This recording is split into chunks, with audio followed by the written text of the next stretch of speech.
तो अपन आ गए हैं सबसे काम के लेक्चर में। अभी ये वाला जो लेक्चर है ना, वो बहुत छोटा लेक्चर है। लिटरली हमको एक पेज पढ़ना है और मैं आपको ब्रीफ में भी बता सकता हूँ कि क्या पढ़ना है। हम एक छोटा सा फार्मूला पढ़ेंगे मैग्नीफिकेशन का। मैग्नीफिकेशन का फार्मूला बताएगा कि अपनी इमेज कितनी बड़ी बनेगी या कितनी छोटी बनेगी, उल्टी बनेगी या सीधी बनेगी। तो ये बड़ा हेल्पफुल है। किसके लिए? लैब के लिए। जीवन में तो कभी काम नहीं आएगा, बट लैब में हम इससे बहुत सारी चीज़ें कर सकते हैं। तो बस क्रिएटिविटी अनलिश करने की देरी है। एक्चुअली पता है, गेम डेवलपमेंट जो होता है वो एक ऐसी चीज़ है जो मतलब लिटरली फालतू चीज़ है, मज़े के लिए करते हैं। तो मैंने भी बहुत गेम डेव करे हैं और उसमें ये जो कॉन्सेप्ट्स हैं उनका यूज़ करके आप एक यूनिक गेम बना सकते हो।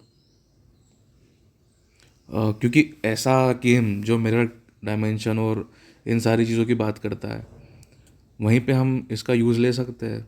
या तो आप फिर टेलीस्कोप बना सकते हो, बट टेलीस्कोप कौन ही बना है? इससे अच्छा तो हम गेम बनाएंगे। खैर, ये तो अपन फ्यूचर में करेंगे 11th 12th या उसके बाद। बट अभी फ़िलहाल देखते हैं मैग्नीफिकेशन। सिंपल सी चीज़ है। मैग्नीफिकेशन का एक फॉर्मूला होता है, वो यहाँ लिखा हुआ है। मैं इसी को जूम करके बता देता हूँ कि मैग्नीफिकेशन बराबर होता है ऑब्जेक्ट डिस्टेंस, नहीं सॉरी, वी है image distance upon object distance, और यहाँ नेगेटिव नंबर आ जाता है, और ये height of image upon height of object. तो अपने को देखो, ये दिया हुआ रहता है, ये क्या है?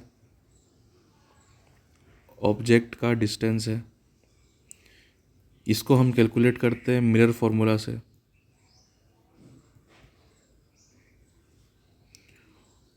तो ये है अपने पास, ये है अपने पास हाइट ऑफ ऑब्जेक्ट है, तो अपन हाइट ऑफ इमेज कैलकुलेट कर लेंगे, and that is what we need. Magnification तो एक फालतू चीज़ है। मेन तो हमको इतने फॉर्मूले की ज़रूरत है। मैग्नीफिकेशन को थोड़ा बाहर भगा देते हैं। ये देखो, ये चीज़ है।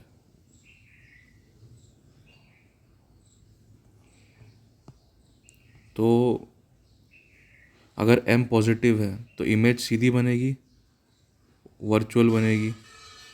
अगर m नेगेटिव है तो अपनी रियल इमेज बनेगी, इन्वर्टेड बनेगी। m अगर ग्रेटर देन 1 है, माने m की वैल्यू अगर 2 है, 3 है, 100 है, तो इमेज बड़ी बनेगी। अगर m की वैल्यू पॉइंट में है, 0.1, 0.2, मतलब 0 से लेकर के 1 के बीच में है, तो अपनी इमेज डिमिनिश बनेगी, माने छोटी बनेगी। यही है। तो आज की शुरुआत अपनी होगी एक क्वेश्चन से।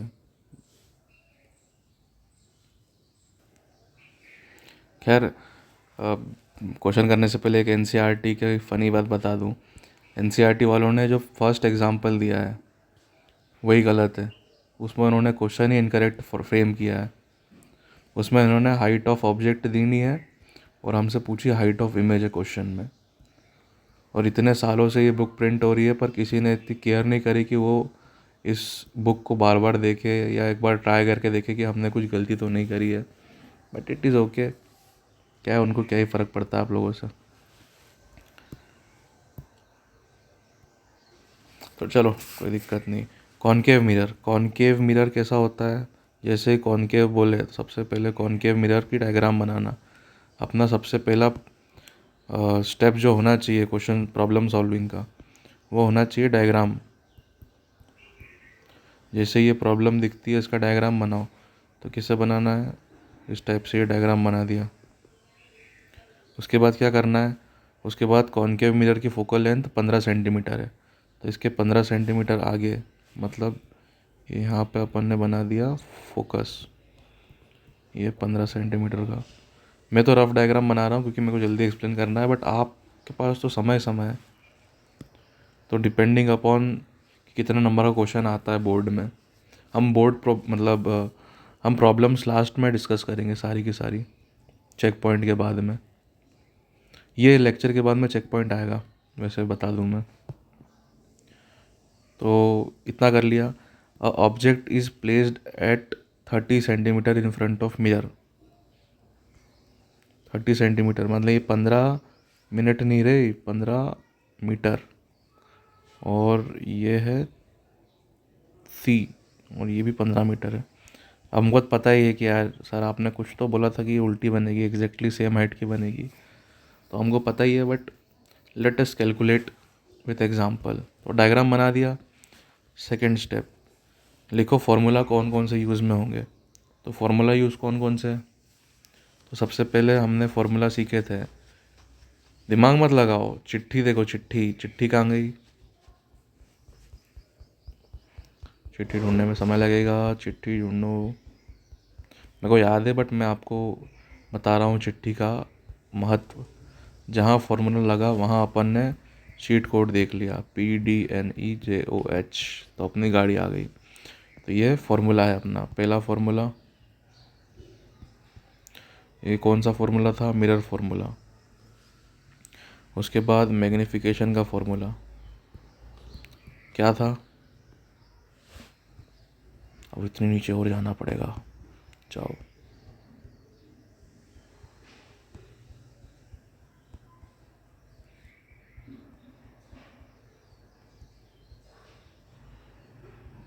ठीक है,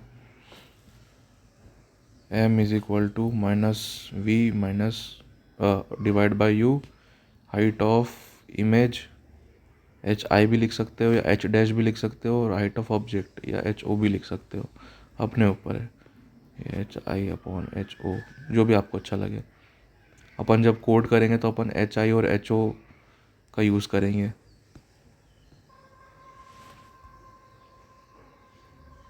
ओके, क्वेश्चन वापस लेके आते हैं।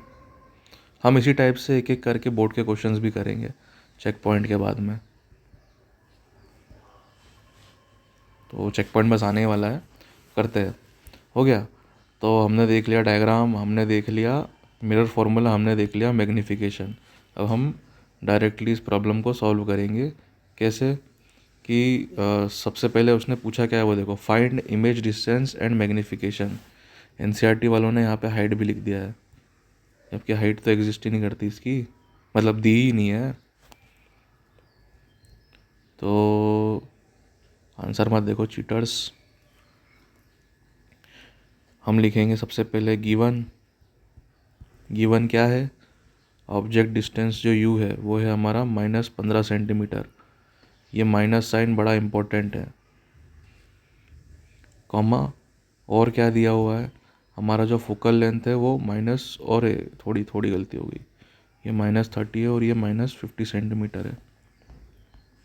अब हम अगले स्टेप में, कौन सा स्टेप है? ये थर्ड स्टेप था। अब हम फोर्थ स्टेप पे सीखेंगे v क्या है। तो 1/f is equal to 1/v plus 1/u, ये फॉर्मूला हमको पता है। अब अगर आपको ये मैथमेटिक्स आता है तो देखो, जब हम इसको इधर ले जाएंगे तो ये माइनस हो जाएगा। ठीक है, अब इसका LCM लेंगे हम। LCM अपने को मैथ्स का फर्स्ट चैप्टर है, बट मैं डायरेक्ट मेथड बताता हूँ आपको कि LCM कैसे लेते हैं। इसको इधर भेजो, इसको इधर भेजो, u माइनस f हो गया, और इन दोनों एक दूसरे से मल्टीप्लाई कर दो, UF हो गया।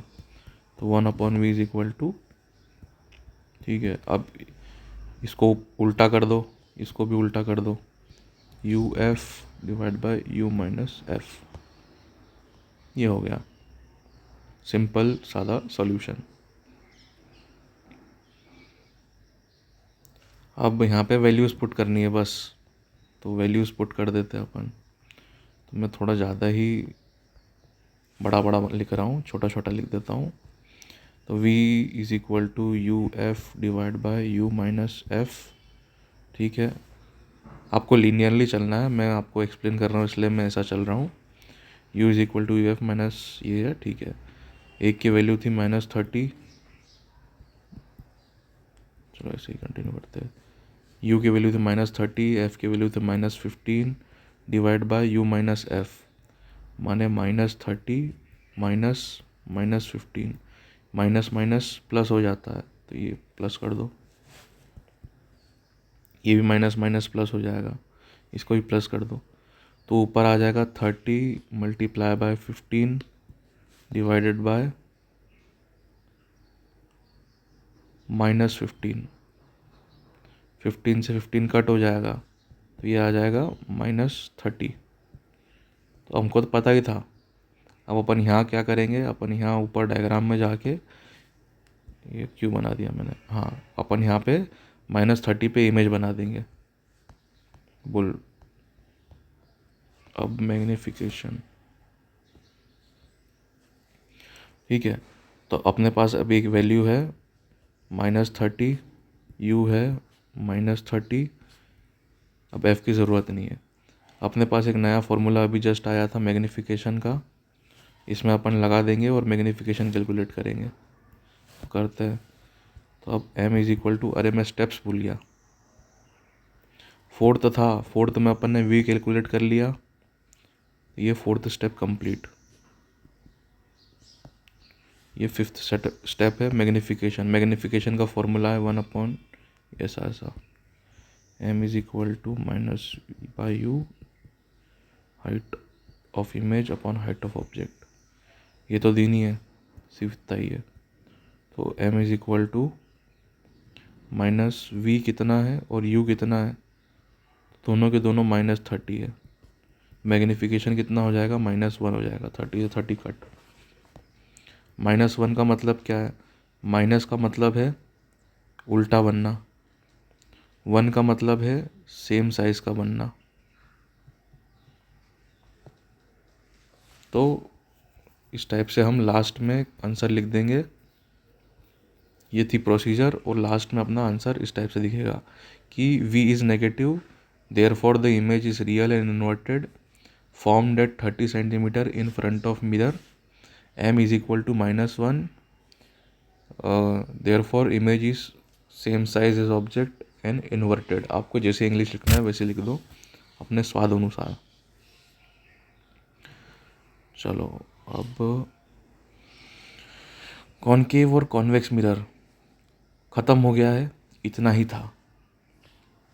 कॉनकेव मिरर का यूज़ कहाँ होता है, तो कॉनकेव मिरर का यूज़ अपनी जो मोटरसाइकिल है, गाड़ियाँ है, इनकी लाइट में होता है। आप जाओ और देखो कि जो बल्ब है वो फोकस पे रखा रहता है, और इससे जो लाइट जाती है वो लगभग ऑलमोस्ट पैरेलली जाती है। उसके बाद शेविंग मिरर और मेकअप्स में होता है। डेंटिस्ट के पास में एक इक्विपमेंट रहता है जिसके अंदर छोटा सा मिरर रहता है। कॉन्वेक्स मिरर कहाँ यूज़ होता है, तो कभी आपने ऐसे ट्रैफिक सिग्नल्स में वो देखे होंगे, इस टाइप के पोल के ऊपर लाल कलर का ही पोल रहता है, ऐसा मिरर लगा रहता है जो आपको वाइड एंगल देता है। उसके बाद security mirrors, street light reflectors, बहुत सारे अलग अलग एप्लीकेशंस हैं। तो यूट्यूब पे आप और क्रिएटिव एप्लीकेशन देख सकते हो। रही बात लैब की, तो अब लैब में मज़ा आएगा। तो ये लेक्चर बड़ा छोटा था, ठीक है। अब एक चैलेंज के साथ मैं छोड़ के जा रहा हूँ। चैलेंज की स्पेलिंग गलत होगी, बाकी चैलेंज असली है। ये आपका इमेज है, ठीक है। इसका मेरे को बना के बताओ, क्या बना के बताओ, इसकी इमेज कैसी बनेगी। थोड़ा मैं हिंट दे देता हूँ आपको। अच्छा, जिसको हिंट नहीं चाहिए वीडियो यहीं छोड़ दो। हिंट ये है कि सबसे पहले तो एक ऐसा ऑब्जेक्ट, इसका कलर चेंज करने दो। सबसे पहले एक यहाँ ऑब्जेक्ट बनाओ, ठीक है। इसको प्रिंसिपल एक्सिस पर रख दो। बाहर की चीज़ें, ये बाहर का शेप भूल जाओ आप फिलहाल के लिए, अभी सिर्फ अंदर की शेप को देखो, ओके। तो बाहर का शेप हम भूल गए। एक प्रिंसिपल एक्सिस बनाई, ये पोल बन जाएगा अपना। इसका सेंटर ऑफ कर्वेचर कुछ भी अज्यूम कर लो। इसका फोकस मान लो 100 सेंटीमीटर है, और ये जो ऑब्जेक्ट है ये भी 100 सेंटीमीटर पर रखा हुआ है, नेगेटिव। तो u इज़ इक्वल टू -100 है, मैं लिख देता हूँ u is equal to -100, f is equal to 100। और आपका चैलेंज ये है कि आप लोग क्या करो, इसकी इमेज बनाओ। कैसे बनाना है, तो सबसे पहले एक छोटा सा ऑब्जेक्ट यहाँ रख देना। ओके, अब मेरे को थोड़ा थोड़ा और क्लेरिफिकेशन हो रहा है कि मेरे को और कुछ चीज़ें बतानी है आपको। चलो, एक छोटा सा ऑब्जेक्ट यहाँ रख देना, उसके बाद में इसकी इमेज बना देना। अब इनका भी मैं डिस्टेंस बता दूँ, तो इसका रेडियस मान लो कि 5 सेंटीमीटर है। ये भी 5 सेंटीमीटर का ऑब्जेक्ट है और ये भी 5 सेंटीमीटर का ऑब्जेक्ट है। 5-5 सेंटीमीटर का है, और इनके बीच की गैप भी मान लो 10 सेंटीमीटर की है और 10 सेंटीमीटर की है। ये सारी की सारी चीज़ें आपको गिवन है। ख़तरनाक टास्क दे रहा हूँ, जिसको नहीं करना मत करना, बट ये कैलकुलेट करके देखो। और इसकी इमेज देखो कैसी बन रही है। ऐसी बन रही है कि ऐसी बन रही है, वो बोला कैसी क्या बन रही है इमेज, वो देखो। एक एक जगह पे ऑब्जेक्ट प्लेस करो। ये पहला ऑब्जेक्ट है 100 सेंटीमीटर की दूरी पे। इसके बाद का ये जो ऑब्जेक्ट है, ये अज्यूम कर लो यार कुछ भी, 200 पे मान लो, ये 300 पे मान लो। There is no restriction in assuming anything. कुछ भी अज्यूम करके मेरे को एक जनरलाइज वो बताओ कि ये बनेगी कि ऐसी बनेगी इमेज। एट दी एंड आपको रिजल्ट चेक करना है तो अपना चम्मच ले आओ और चम्मच को रख दो मोबाइल की स्क्रीन के सामने, अगर मोबाइल यूज़ कर रहे हो तो आपको पता चल जाएगा कि इसकी इमेज बनेगी कैसी। ठीक है, तो एट दी एंड आपको आंसर आपका चम्मच देगा। आंसर फ्रॉम चम्मच।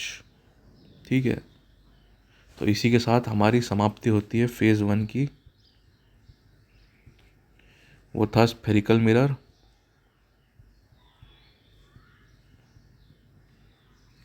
ओके, है ना, चम्मच रख दो, देख लो, इसका आंसर मिल जाएगा आपको। अब अगले लेक्चर में हम चेक पॉइंट पे पहुंच गए, और चेक पॉइंट पे हम एक बार सारी चीज़ें फिर से देखेंगे, फिर से हम इतिहास दोहराएंगे और फिर प्रॉब्लम्स पे प्रैक्टिस करेंगे। तो जाओ और लैब करो, कोड करो। ठीक है, जय हिंद, जय भारत, जय श्री राम।